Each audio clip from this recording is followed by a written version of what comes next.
طيب تأملوا المكفرات العشر. خل أقرأ لكم يا أخوان، ترى مهمة جدا هذه يا أحبة، مهمة جدا يا أخوة، فلنحرص عليها.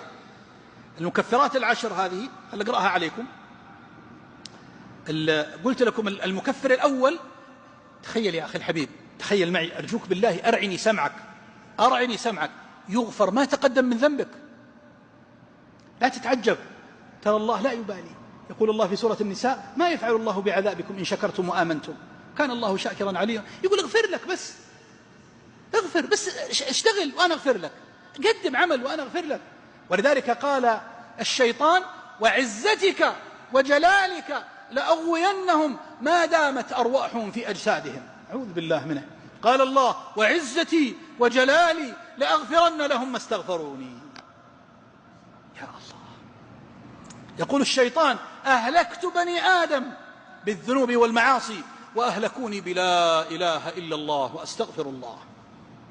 عجيب أمة محمد هذه يا أخي، عجيب أمة محمد. يعصي العبد دهره وشهره وزمانه، ثم يجلس كذا في ساعة صفاء بين يدي مولاه فيقول: أستغفر الله وأتوب إليه، فيغفر الله له ببركة هذا الذكر العظيم. مكفرات يا أحبة، مكفرات، دعوني أقرأها عليكم رضي الله عني وعنكم. هذا المكفر الأول قلنا: إذا اكتسى الثوب غفر له ما تقدم من ذنبه. الثاني: إذا حمد الله. قال صلى الله عليه وسلم: من أكل طعاما ثم قال: الحمد لله الذي أطعمني هذا الطعام ورزقني من غير حول مني ولا قوة، غفر له ما تقدم من ذنبه. صحيح أبي داود. قال صلى الله عليه وسلم: صلوا عليه: من توضأ نحو وضوئي هذا ثم صلى ركعتين لا يحدث فيهما نفسه غفر له ما تقدم من ذنبه. 4. قال صلى الله عليه وسلم: من توضأ فأسبغ الوضوء ثم مشى إلى صلاة مكتوبة، الله يجعلكم منهم، الله يجعلنا منهم، قولوا آمين، فصلاها مع الإمام غفر له ما تقدم من ذنبه. نحسن الظن في الله ولا؟ لو عصيت أعظم معصية، ولذلك جاء أحدهم إلى أبي سعيد الحسن البصري قال: يا إمام إني أعصي فأستغفر، ثم أعصي فأعود فأستغفر، ثم أعود فأعصي فأستحي من الله. قال: أوه، يعني كيف تفعل هذا؟ ود الشيطان لو ظفر منك بهذا، يعني اليأس، تستحي، كيف تستحي؟ يا بني لو عدت في اليوم أكثر من 70 مرة، لو عصيت الله 70 مرة، إذ لا مناص من الله إلا إليه، استغفر. ولذلك الله من صفاته أنه غفار، يغفر سبحانه وبحمده باستمرار. قال صلى الله عليه وسلم: من قال حين يسمع المؤذن: أشهد أن لا إله إلا الله وحده لا شريك له وأن محمدا عبده ورسوله، رضيت بالله ربا وبمحمد رسولا وبالإسلام دينا، غفر له ذنبه. رواه مسلم. الله أكبر.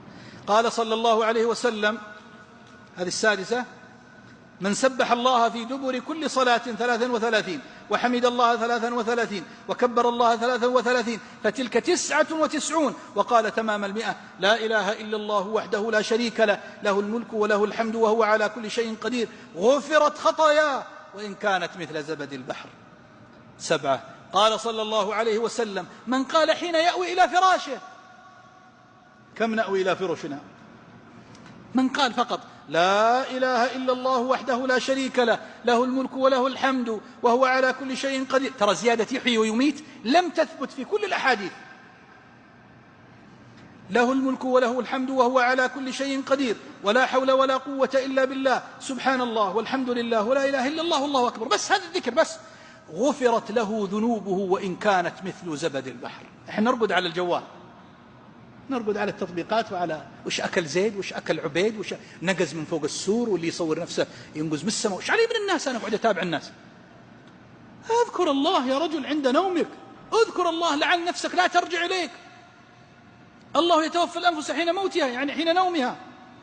قال صلى الله عليه وسلم: ما على الأرض أحد يقول لا إله إلا الله والله أكبر ولا حول ولا قوة إلا بالله إلا كفرت عنه خطاياه ولو كانت مثل زبد البحر. صحيح الجامع. الله أكبر. 9. قال صلى الله عليه وسلم: من قال سبحان الله وبحمده في يوم 100 مرة حطت خطاياه ولو كانت مثل زبد البحر. حسبتها طلعت دقيقتين فقط، دقيقتين تقول سبحان الله وبحمده، تغفر ذنوبك ولو كانت كزبد البحر. 10 قال صلى الله عليه وسلم: من قال استغفر الله العظيم، في رواية في السنن بسند صحيح: استغفر الله الذي لا إله إلا هو الحي القيوم وأتوب إليه، غفر له وإن كان فر من الزحف. رأيتم يا أحبة، رأيتم فضل الله علينا. علم الله أننا نعصي، ولذلك قال في الحديث الصحيح: لولا أن تذنبوا فتستغفروا فيغفر الله لكم لذهب الله بكم. ما يريد ناس معصومين الله، لذهب الله بكم ولجاء بقوم يذنبون فيستغفرون فيغفر الله لهم. إذ هنا يتحقق معنى الألوهية والعبودية ورفع اليدين إلى الله والالتجاء والاستغفار. لو أننا كلنا معصومون لما رأيت المساجد تمتلئ، ولما رأيت الناس يرفعون أيديهم إلى الله يلوذون به ويستجيرون به ويذكرونه صباح مساء. فلنحرص يا أحبة على أن نوطن أنفسنا على ذكر الله جل وعلا. يوم من الأيام كنت عند الإشارة فالتفت فإذا واحد يوم التفت إلا في إذنه إيش؟ سمعها بلوتوث، هذا شغال يكلم. طيب ورا ما تحط سماعة مع الله وتذكر الله، تقول سبحان الله والحمد لله والله أكبر، سبحان الله والحمد لله والله أكبر. تأمل هذا الحديث، تأمل هذا الحديث، والله يعني هذا الحديث عجيب أيضا. خل أخبركم به. حديث عجيب، يقول صلى الله عليه وآله وسلم: الله ربي لا أشرك به أحدا. شوف يا أخوان، هذا الحديث رواه أبو سعيد الخدري وأبو هريرة كذلك، وذكره الألباني في صحيح الجامع بسند صحيح. قال النبي صلى الله عليه وسلم: إن الله تعالى اصطفى من الكلام 4: سبحان الله والحمد لله ولا إله إلا الله والله أكبر.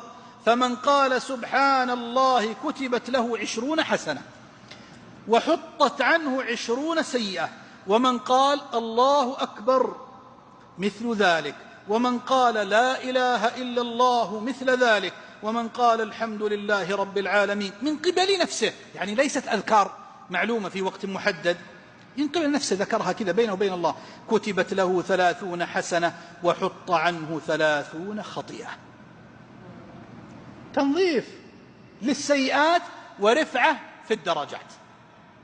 إذن يا أحبتي نتواصى من هذه الليلة على أن نذكر الله جل وعلا. والموفق من وفقه الله، والمهدي من هداه الله، والمسدد من سدده الله. يا عبادي كلكم ضال إلا من هديته فاستهدوني أهدكم. اللهم اهدني واهد إخوتي يا الله. اللهم إنا نسألك في هذه الروضة من رياض الجنة أن تهديني وتهدي إخواني هؤلاء الذين وفدوا إلى بيتك، يا من ترى مكاننا وتسمع كلامنا. اللهم يا رب ألهمنا ذكرك وشكرك، وأعنا على ذكرك وشكرك وحسن عبادتك، وشرفنا يا الله بأن نلهج بذكرك صباح مساء يا ذا الجلال والإكرام. اللهم